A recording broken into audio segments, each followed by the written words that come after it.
40% of people regularly reward their pets with treats. Who's going to the vet for a lovely long sleep? Who's going to the vet for a lovely long sleep? 44% of Brits think that we should have a space programme. But Britain does have a space programme. Doctor Who. And 27% of men play games on their mobile whilst in bed with their partner. I'm guessing Angry Birds, especially when she wants to play Snake. Yes, Simon Cowell has become a father for the first time. I'm surprised Simon was at the birth of the child, because normally he doesn't like being in a room where he's not the biggest. Punchline removed for legal reasons.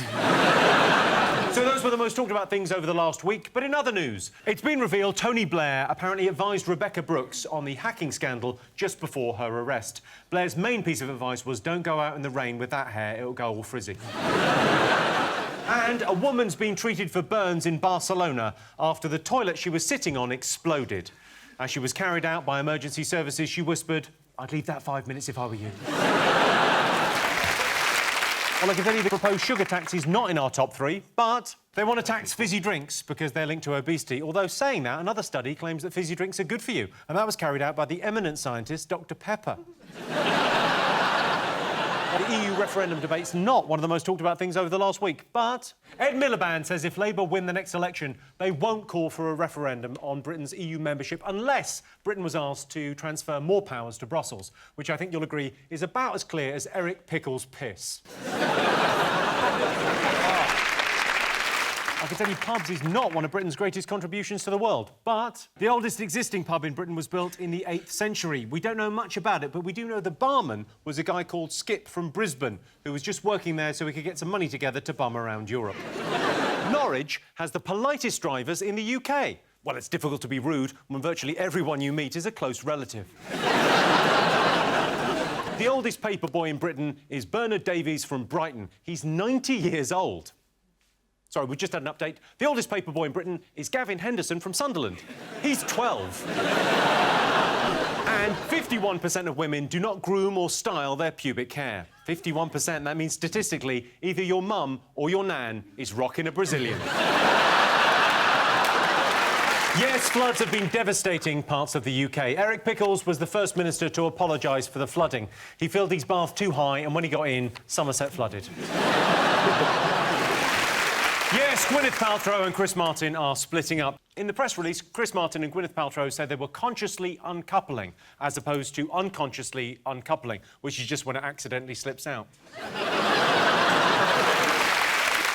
So those were the most talked about things over the last week. But in other news, it's been announced Nick Clegg and Nigel Farage will take part in a televised debate. Now we can finally get the answer to the question British voters really want answered. Who would win in a fight between a prick and an arsehole? Legoland was closed at the weekend due to a terror threat. What's the big deal? They could just put it back together.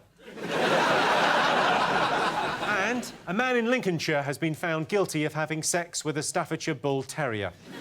Someone must have squealed. My money is on the dog. I can tell you The Voice is not in our top 3, but after 7 weeks of blind auditions where the judges turn their chairs round, the show's moved on to the battle phase, where viewers turn the channel over. The winner of the first series of The Voice, Leanne Mitchell, is already the answer to Britain's hardest pub quiz question. Yes, Valentine's Day was on Friday. It's estimated 6 million people popped the question on Valentine's Day, and that question was, can we have a threesome? Yes, the trial of Oscar Pistorius continues.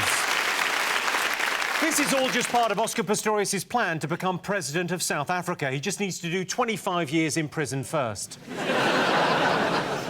Of course, Oscar Pistorius shot his girlfriend last Valentine's Day, so if my girlfriend's watching, suddenly a box of chocolates and flowers from the garage don't look so bad, do they? Kate, William and George are currently on a royal tour. Kate and William took part in the traditional Maori greeting of hongi, which is done by pressing one's forehead against the nose of another. It's also the traditional greeting in Glasgow, although there they do it with much more force. According to a survey, 1 in 3 men live at home. That's nonsense. Everyone lives at home.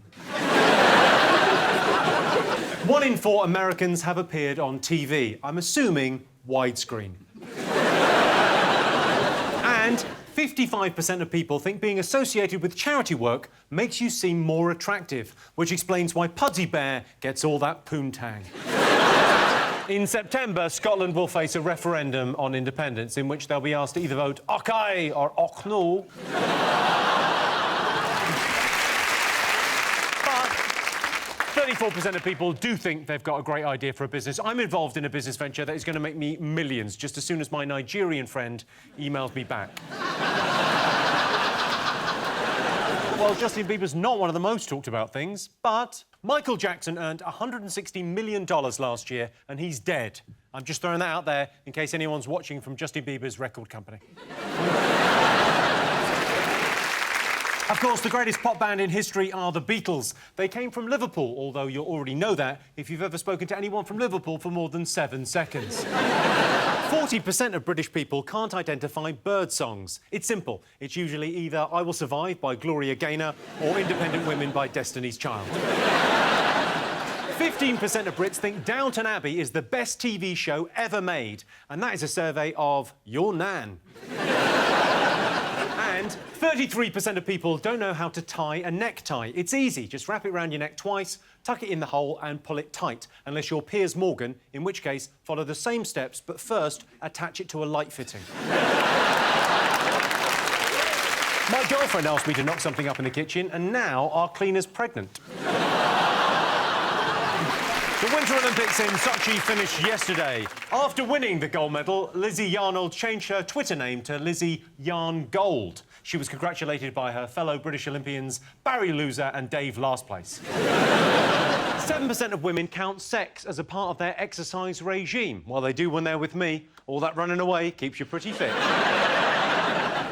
54% of published authors earn less than £600 a year. If that's you, here's a tip. Try writing a story about a boy wizard who likes his billionaire boss to tie him up and piss on him. You'll make a killing. And 3% of people claim they can speak fluent Welsh. If that's you, you can go fuck yourself. The Winter Paralympics in Sochi finished yesterday, although Putin has vowed the shooting event will continue until Ukraine surrenders. There's been a revolution in the Ukraine. Thousands of protesters gathered in Kiev's Independence Square. Here's a tip for dictators watching. Don't have a square. And if you do have a square, don't call it Independence Square. Call it Everything's Fine. Move along. Nothing to see square. Of course, traditional Irish dancers have their hands by their sides at all times because their arms have been decommissioned.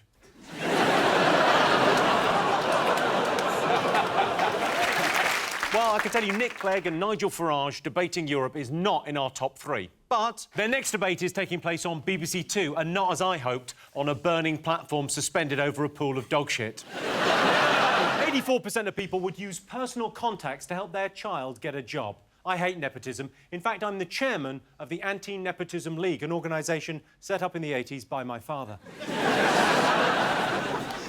The word dog appears just 14 times in the Bible, but loads more than that if you read it backwards.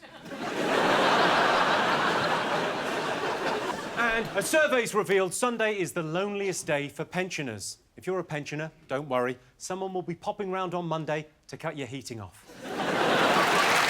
Yes, the best way to impress your in-laws is to make them laugh. Number 9 on the list is admire their house. Oh, this is lovely. I look forward to inheriting this when you're dead.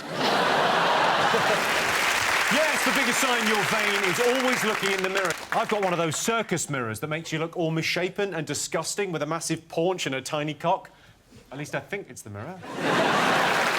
30% of English language students think learning to spell is unnecessary because of autocorrect. Stupid aunts. Yes, the countdown to the World Cup has started. I actually think England have a good chance of winning the World Cup, unless, and this could happen, any of the other teams turn up. But seriously, why stand around in a noisy club getting shunned by attractive women when you can go on Tinder and get turned down in the comfort of your own home? Yes, the top adrenaline rush is going on a roller coaster because nothing gets the heart pumping like travelling 40 feet above the ground in a metal coffin maintained by a 12-year-old scrap metal dealer with tattoos.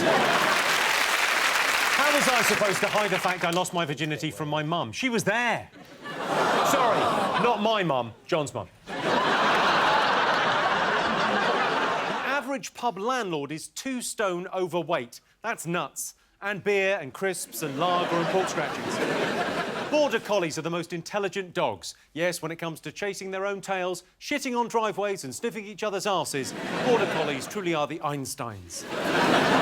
And men in the northeast think putting out the bins is the most romantic modern gesture. And why not? For most couples in Newcastle, it was where they had their first date. Yes, the crisis in Ukraine continues. Despite the tensions, the centre of Kiev has returned to normal. A big pool of delicious garlicky butter. I suppose it does depend on your definition of fun. If you mean getting drunk and acting like an idiot, then that's not me. But if your idea of fun is a disappointing evening, followed by awkward sex, apologies and crying, then I'm a really fun guy. 35% of Americans think British accents are attractive. Well, jolly nice of you to say so, fatty. 19% of people who bought Katie Price's latest book, Love, Lipstick and Lies, haven't read it yet. Fine, we haven't read it, she didn't write it, everyone's happy. And 86% of Brits can't name 5 Cs around the world. It's easy. President Putin, he's a massive C. David Cameron, he's a right C. Whoever's running Iran at the moment, total C. Kim Jong-un, absolute C. And Piers Morgan, what a C. Well, I can tell you manners is not in our top 3, but different cultures have different rules. In Thailand, the rudest thing you can do is show someone the soles of your feet. I'm not entirely sure that's true. I've been to Thailand, and you could do much ruder things. Maria Miller has resigned as Culture Secretary. Maria Miller initially apologised to the House and then issued another apology, presumably to her second house. So those were the most talked about things over the last week. But in other news, Michael Gove has announced plans to make GCSEs harder. Right now, the hardest thing in the exam hall is the boys from 4C, when Madame Genevieve, the French teacher, bends over to pick up her pencil. Michael Gove wants to make the school day longer, which would mean that from now on, in a massive change, teachers would have to work up to 8 hours a year. I hope you enjoyed those clips. If you want to watch full episodes of 8 out of 10 Cats, then you can on my YouTube channel. Just, search for it on YouTube and you'll find it, because it's there.